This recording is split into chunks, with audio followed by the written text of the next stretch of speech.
Well, howdy there, Internet people. It's Bo again. So, today we're going to talk about some personnel changes at the United States Secret Service and former Secret Service agent Tony Ornato.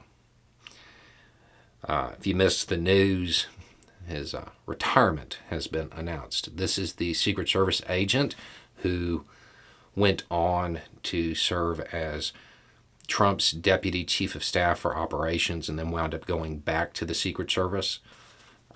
This is the person who found themselves at the center of a lot of testimony and questions after Hutchinson's testimony before the January 6th committee. This is the whole, grabbed him by the neck thing, all of that. It's worth noting Ornato has reportedly testified before the committee already.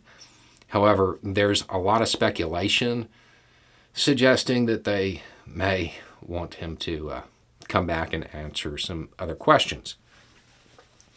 Now, a lot is probably going to be made of his departure, but it is worth remembering that in addition to this particular person finding themselves at the center of a lot of testimony and a lot of questions, there are other things going on at the Secret Service right now.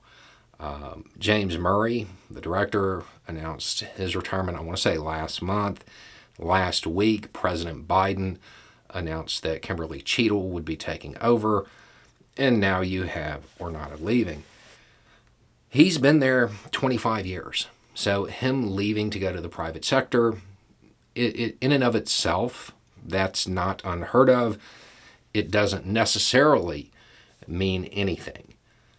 However, the speculation is definitely going to be there, and there are going to be a lot of people who kind of are going to breathe a sigh of relief over this, because part of the responsibilities that he had after he came back to the Secret Service after leaving Trump, it dealt with training new agents, and that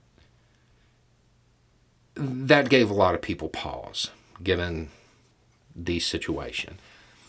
There's also going to be follow-up, I'm sure, about where he goes to work. The rumor mill says that he will not be going to work for one of Trump's companies. That remains to be seen, but that's what's being said. There's also going to be a lot of talk about whether or not it's going to be harder to get him to come back before the committee if they do, in fact, want him to come back, because, well, now he's a private citizen rather than a federal employee. And that might change things slightly. So this is something that you're going to see again. You will see this material again in the future as things play out when the committee returns, almost certainly. So this timeline, this information, just kind of file it away. Anyway, it's just a thought. Y'all have a good day.